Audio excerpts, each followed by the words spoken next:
गोड़ लागतानी जी। खुश रह। कैसन बाड़ू? हम ठीक बानी, रोवा कैसन हई? हमार का पूछतारू? काम काज से फुर्सते न मिलेला। ये पैसा इंसान के सबसे बड़ दुश्मन होला।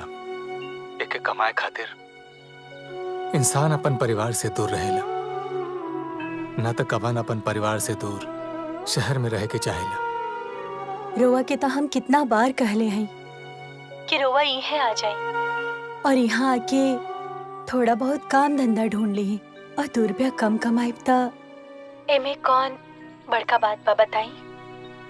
बात तो तू ठीक कहता रो, लेकिन हमरा परदेश कमेला से हमार परिवार खुशी से रहेला और हर इंसान के पहला फर्ज होला कि अपन परिवार के खुश रखे। खैर छोड़ा, बाकी घर में सब ठीक ठाक बानू? जी, वो दोनों एकदम ठीक है।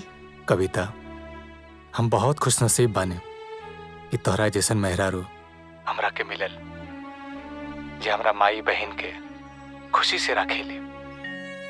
और हमरा उम्मीद बा कि तू एगो आदर्श बहू बन के रहबू। रोवा एकदम चिंता मत करी, हम कबो भी रोवा के कोनो शिकायत के मौका ना दे। अच्छा, अपन ख्याल रखियो, बाद में फोन करब। ठीक है जी।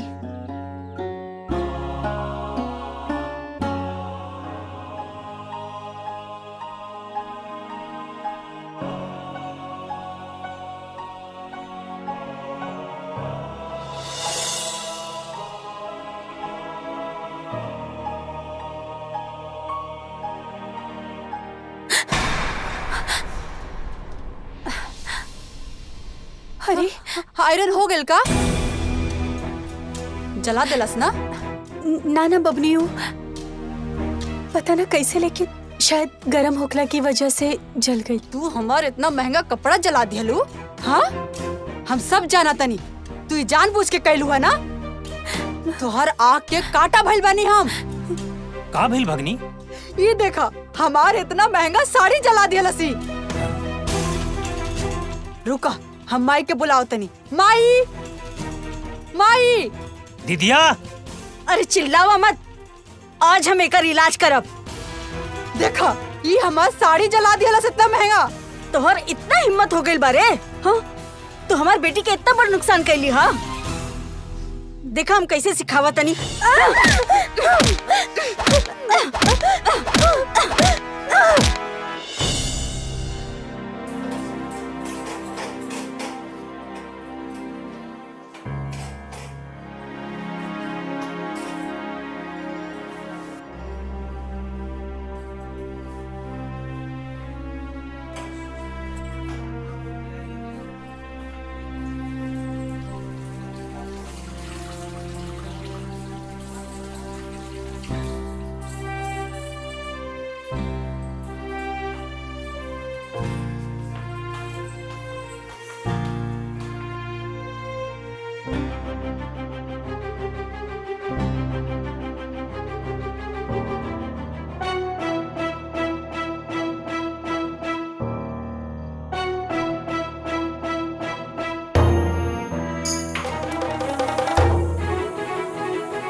जगह करे तारी रे?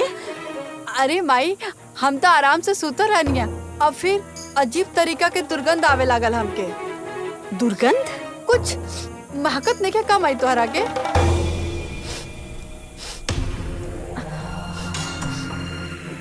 अरे हमके लगा था कि गैस लीक करता। गैस लीक नहीं क्या होत माई, मुझौसी ना गैस चालू छोड़ के चल गई। अरे अरे तू लोग हटासन, हट हट, ये खतरा बा। हजारी के रहते कोनो खतरा तू लोग तक ना पहुंची।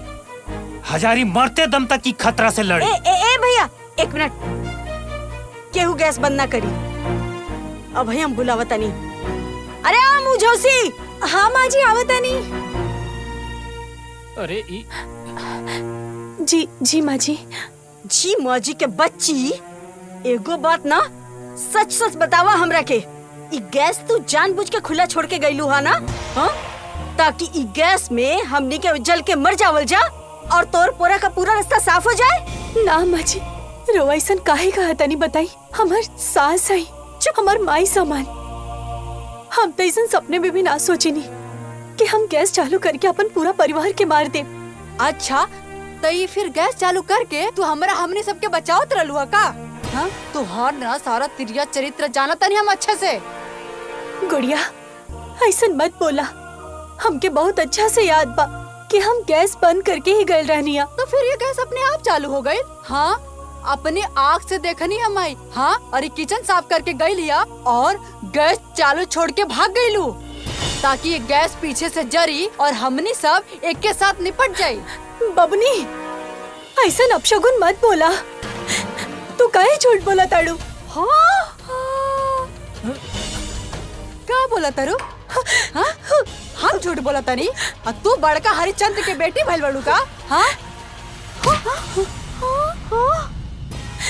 अरे तोर इतना हिम्मत है तू हमार बेटी के धक्का मारलू। हाँ अरे रुक, ये ऐसे ना मानी।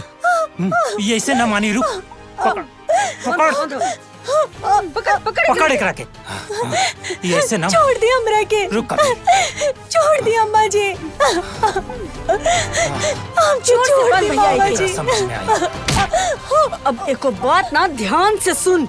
अगर आज के बाद ना हमार बेटी की तरफ आँख उठा के भी देखबू ना तो तोके हम जिंदा जला दे। जानलू के ना तू? कल मुही कहीं की। चल हमार बच्चिया ना। अरे हमार बच्चिया यही तरह बंदले छोड़ दे एकरा के। चल चल हमार बेटी ना।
ये फोन काहे नहीं उठाव दिया?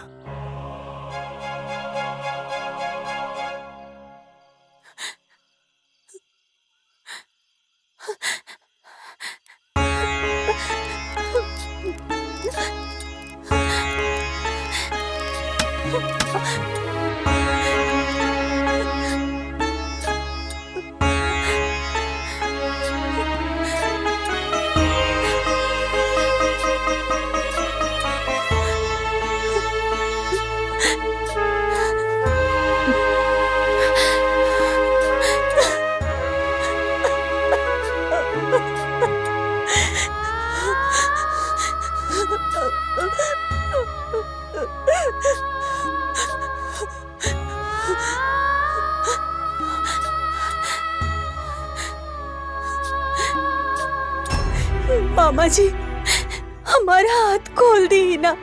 हमके बहुत प्यास लागल बा।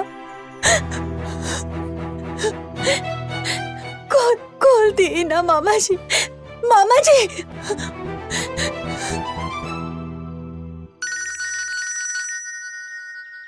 केकर बारे? भैया के फोन आवता माई।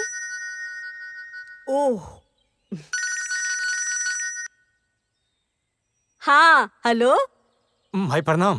खुश रहा। कविता तो ठीक बाड़ी नु? कब से ओकरा फोन लगा रहल बानी, वो फोने न उठौलस। सब ठीक ठाक बानू माई? वाह बेटा वाह।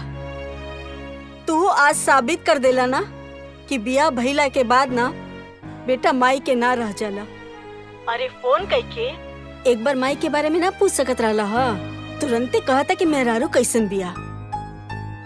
हमके तो अफसोस होता कि तोहरा नियन मेहर मोगा के हम जन्म देनी। पहले फोन करत रहला तो पूछत रहला ए माई कैसन बाड़ी, तोर तबीयत कैसन बा। अब सीधे खाली मेहरारू के बारे में। अरे जो नालायक कहीं का फोन करके मेहरारू के बारे में पूछता रे, एकदम मेहर मोगा हो गइल बड़े तू। अरे माई का बोला तारू, कैसन बात करत तारू तू? हम तो से बतिया न करब, रख फोन। अरे माई हमार लड़की के बाल एकदम राजकुमारी नियन लागेला।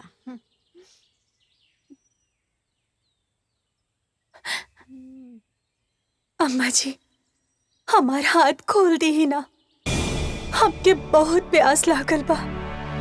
ओहो प्यास लागल बाटे। हाँ हाथ खोल दे, दे खोल दे।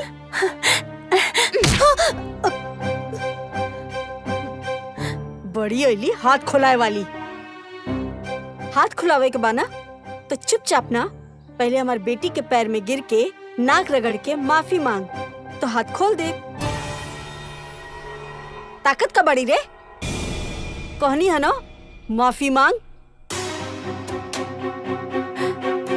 जरा फुर्ती से।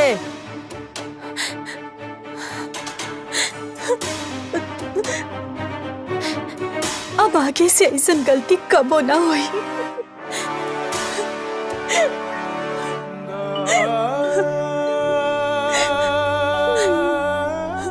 ठीक बा, अब जो यहाँ से और आइंदा से ना अपना हद में रहिए, वरना पिए के लायक ना छोड़ो।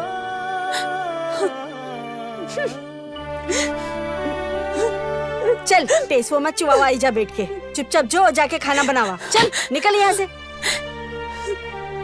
जाना।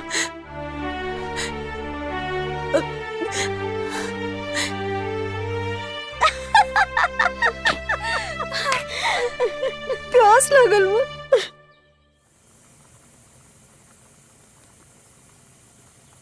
थोड़ा सीजे दे।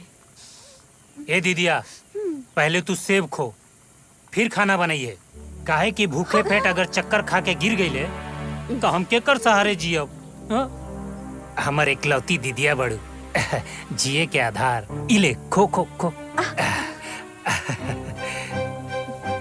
तोहनी का हमरा कितना मानेला सन रे। माई अब खीर पूरी के साथ गाजर के हलवा भी बना देना। हाँ दीदी। ठीक बा, बना दे। माँ जी रेवा लोग काहे खाना बनावतानी, हमसे एक बार कह देती ना तो हम खाना बना देती। एक काम करे ना, रेवा लोग जरा हट जाएं, हम तुरंत खाना बना दे। ए महारानी, तोहके ना ढेर अच्छा बने के कौनो जरूरत नहीं खे। हमनी के अपन खाना खुद बना सके नी जा। तू ना अपन फिकर कर, काहे कि तोके हम आज से अलगा कर देले बानी। काहे रोवा हमरा साथे मजाक करतनी माँ जी, का गलती भइल बा हमसे? तू हमार समझी ना लागेलू कि तोहरा संगे हम मजाक करतानी। अरे जोन कहतानी ना ओके ध्यान से सुन। तोर आज से ना चूल्हा चौका हम बाहर कर देले बानी। ऐसे से निकल और भाग जो, जाके अपन खाना बाहर बनाओ। और हम हमार मामा ना हमार माई के सेवा खातिर ना काफी बानी। अब तो हार कोनो जरूरत नहीं है। और न तका हम सब हड़िया बर्तन धो दे। अरे हम अपना दीदी के कोनो तकलीफ दे सके नहीं का? वो सब तो ठीक बा भैया, बाकी ई मनूस के एजे से हटाओ। ई रही ना तो हमार सब खाना खराब हो जाई। भगाओ एके। अरे जो ना एजा से ना सुन ले, चल निकल। ना जाए, रुको। हाँ जो खींच के बाहर निकाल दे। हाँ गुड़िया एके सीधा कर दे। बबनी चल चल।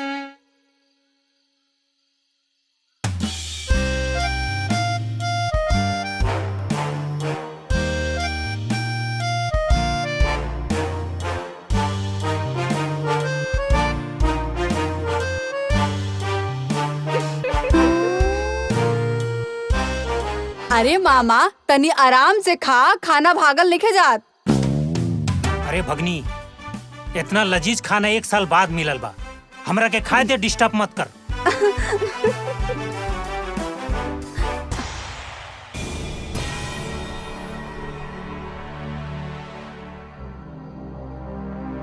ये कुल बन्नी फिर से आके खड़ा हो गई। भगावा सा नहीं जैसे। कहाँ गलती हो गई हमसे? अगर हमसे कोनो भी गलती हो गई, हम हाथ जोड़ के माफी मांगा तनी।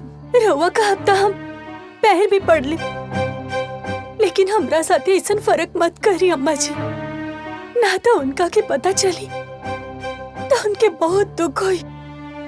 सिर्फ इतना ही ना, वो हमसे हमेशा कहत रहनी कि हमार माई और बहन के ख्याल रखिया। ए चुप कर, यहाँ खड़ा होके ना ढेर इमोशनल ड्रामा मत कर, जल्दी के नहीं।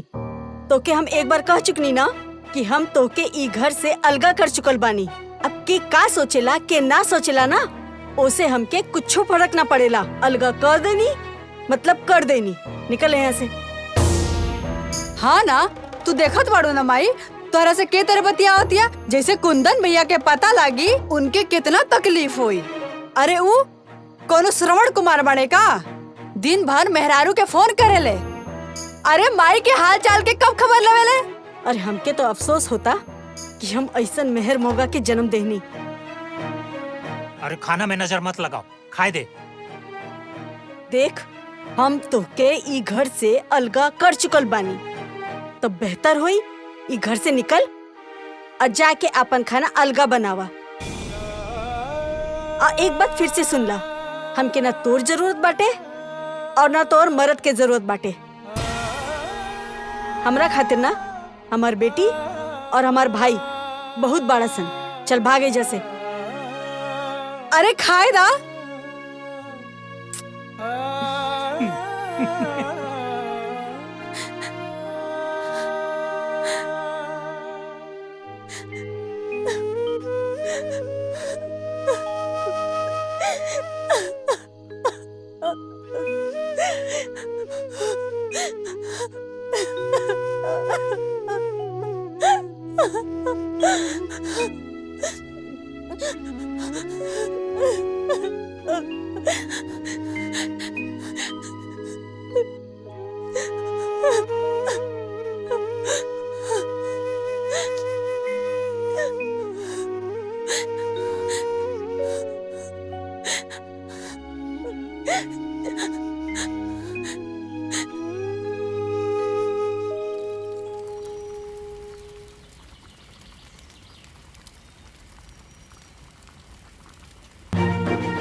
अरे खाना बना दिया, खाए की तैयारी करी।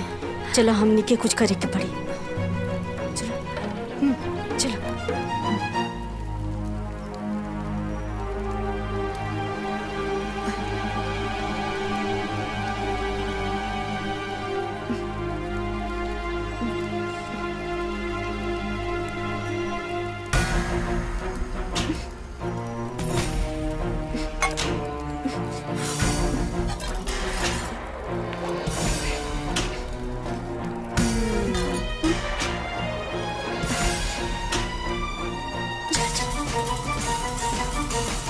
अरे माँ जी, अब रुआ भी खाएम का खाना निकाली हम। अब भाई ना हमार इतना बुरा दिन नहीं खेआइल कि भिखारिन के संगे खाना खाई हम। अब चल माई, आज ना पनीर पुलाव बनावल जाए। पनीर पुलाव, चल।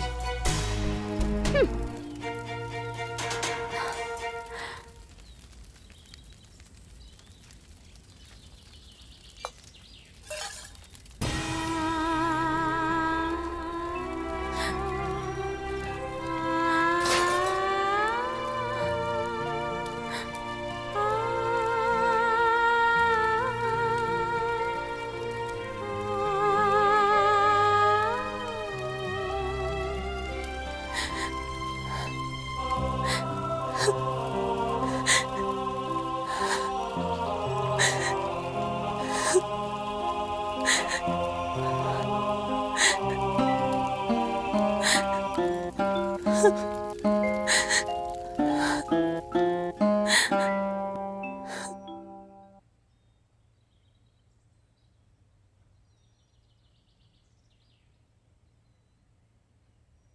दीदी, तू खाली बैठल ठीक ना लगेलू। ले सेब खो। हम कितना भाग्यशाली बानी ना कि हमके तोहरा जैसन भाई मिलल। तू हमर बहिन बड़ू। हम तोरा लागे खाली बस तोर सेवा खातिर बनी। काहे कि बड़ बहिन के तो माई जैसन स्थान होला। कबो कबो तो सोचे नहीं हम तोहनी के ना रहता सन तो हमार का होत। अच्छा दीदी, हाँ? हम रतवा के जे बात कहनी है ओकर बारे में का सोचलू है? एमा सोचे के का बा? रुक।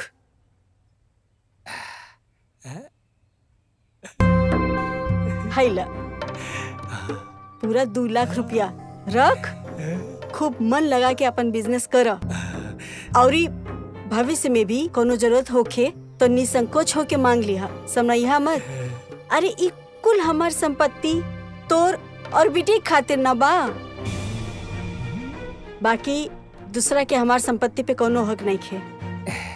ए दीदी, कबो कबो लगेला ना कि दीदी के रूप में तू माई बड़ू।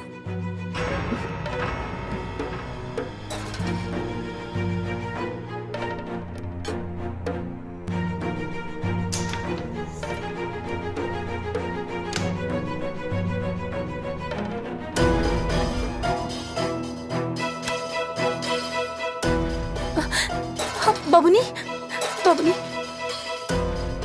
तोहर बाप के एजा कोनो जागीर नहीं खे। तोहर जौन मन करी वो तू करबू।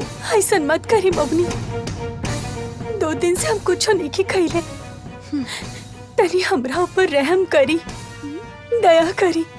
हमके बहुत भूख लागल है। हम भूख से मरल जातनी। तो हम का करी? हाँ, अरे तोहार भूख से जान जाता ना तो जी चाहे मर, हमरा के ना कोनो परवाह नहीं खे। बस तू किचन में खाना ना बनाव सकतरी। तोहरा खाना खाए के बना तो बाहर जा, ईटा और लकड़ी जोड़ के चूल्हा पे खाना बनावा। समझ लो कि ना? माई एक बात बतावा, जब तू भौजी के अलग कर देले बड़ू ना, तू हमनी के राशन में से काहे खाना बनावतिया? हाँ, जाके समझावा ओके। वो हमार बात लेके सुनातिया। अब वो समझौला से ना समझी। आज ना ओकर हम ऐसन खबर लेब ना,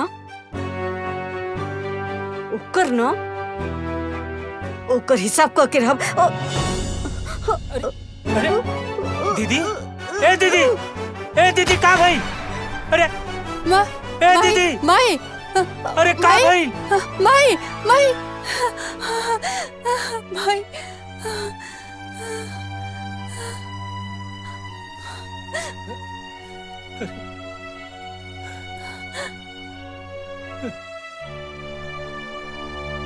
डॉक्टर साहब का भइल बा हमरा माई के? ये उठत काहे न की बाड़ी?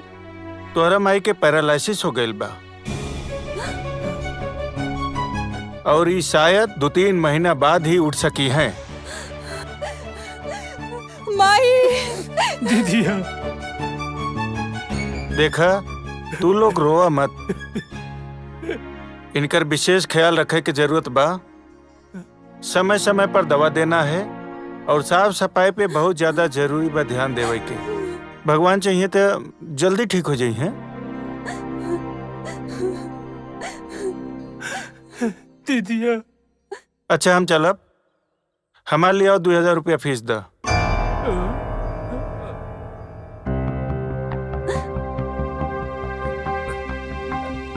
का बात करते रही डॉक्टर साहब? हमार दीदिया बिस्तर पर मौत से लड़ रहा बिया और फीस की चिंता बा। अरे इंसानियत भी कोनो चीज होला। अरे भाई, बड़ा अजीब आदमी बाड़ा। अरे तोहरे लोग खातिर हम हॉस्पिटल से छोड़ के पेशेंट भाग के आईनी है तोहरे घरे तोहार पेशेंट देखे खातिर, और तू हमरा के इंसानियत का पाठ पढ़ाओ तारा।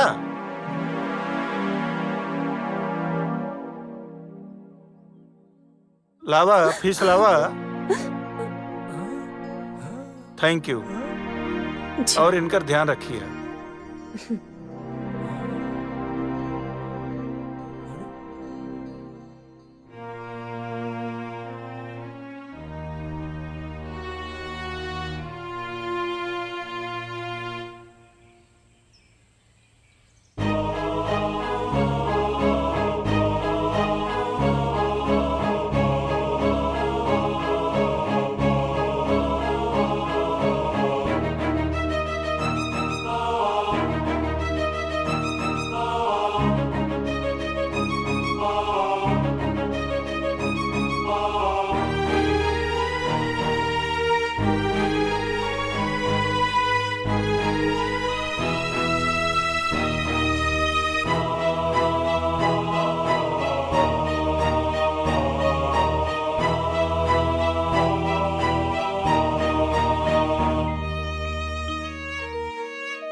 शांति से खाऊं नहीं के मिला ना, अब बहुत हो गई।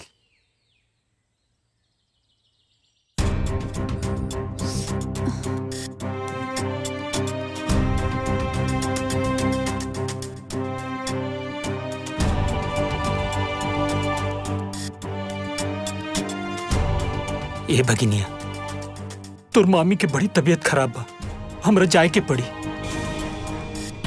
तू दीदी के ख्याल रखिए। ए मामा, हम माई के अकेले कैसे संभालब? अरे ये हालत में तो हमरा छोड़ के जाए के मन नहीं के करत, लेकिन का करी, मजबूरी बा। तू संभाल लिए। मामा रुको।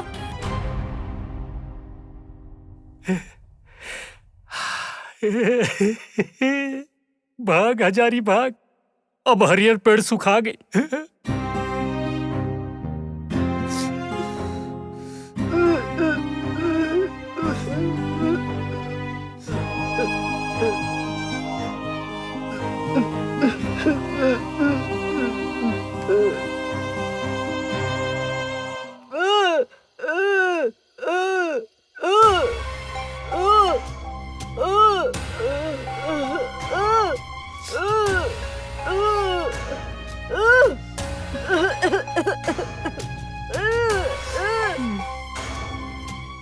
अब हमसे ना हो पाए, अब बहुत कलिहनी तोहर सेवा।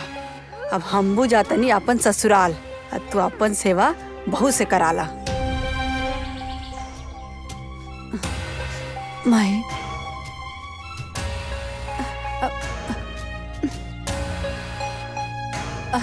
माई, ओ हमरा के ना तो से कुछ बात करे के बा। माई, हमरा के ना माफ कर दिया। हमार बस चलित ना माई, हम तो हर खूब सेवा करती, तो हर खूब देखभाल करती माई, लेकिन हम का करी माई, ससुराल में ना तो हर दामाद के ऊपर बहुत बड़का मुसीबत आ गई बा। हमके तुरंत ना यही समय अभी निकले के पड़ी। का करी माई हम? माई, तू कहीं ये मत समझिया कि तुहार बेटी तुहार देखभाल करे के चक्कर में भाग गई। हमार बस चलित न माई, तो हम तो अपन जान लुटा देती अपन माई के खातिर, लेकिन हमार किस्मत देखा, हमार हाथ से हमार माई के सेवा छीन गई। माई,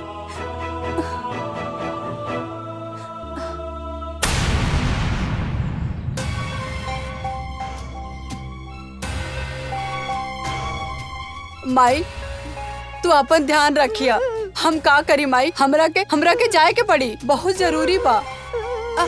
हम जल्दी लौटम। हाँ, आपन ध्यान रखिया।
आखिर हम कौना हक से अपन पतोह से हम अपन सेवा करवाई?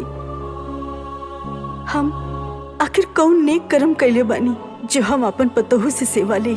हम कौना मुँह से ओकरा ऊपर अपन अधिकार जताई? हमार पाप माफी के लायक नहीं खे।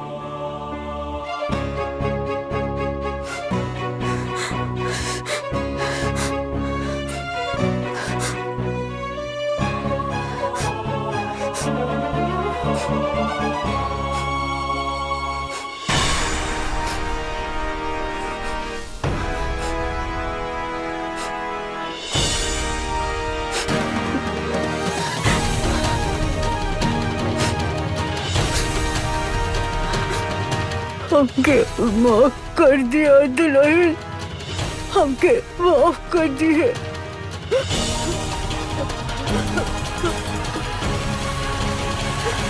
अम्मा जी, ये रउआ का करत तनी अम्मा जी? ना दुल्हन, हमके मर जाएगा। अरे हम तोहरे से सेवा करवाए लायक नहीं थी। हम तोरा ऊपर कितना जुल्म कैली, हमरा कोनो हक नहीं खे तोरा से सेवा करवावे के। छोड़ दे ना अम्मा जी, रउआ ऐसा मत बोली अम्मा जी, ऐसा मत बोली। का गलत कहा तानी? तू देख ना, जी के आपन समझ के कलेजा से लगा के रखनी, वो तो हमके छोड़ के भाग गई। हमार कोनो सेवा ना कैले, अजय के पर जिंदगी भर तकलीफ देनी, अत्याचार करनी, कबो ना अपनैनी, वो हमार जिंदगी बचौलस। रउआ हमार माई है, हमार सास है। राउर पूरा अधिकार बा अपन बच्ची के डांटे के, मारे के, दोगो बात सुनावे के। और हम जीवन में कबो भी राउर कोनो बात के अपना दिल से नहीं खे लगेले। यही से रोआ ऐसा कुछ मत सोची अम्मा जी। हम पूरा जिंदगी राउर सेवा करब। ना ना ना, तू ऐसे ना बोल। हमारे जैसे पापिन के ना तो के सेवा ना करे के चाहिए। हमरा के मर जाए तो ना अम्मा जी, हमार बात सुनी। अगर रोआ ऐसा जिद करब ना तो ठीक बा, हम रोआ साथे जहर पी लेब।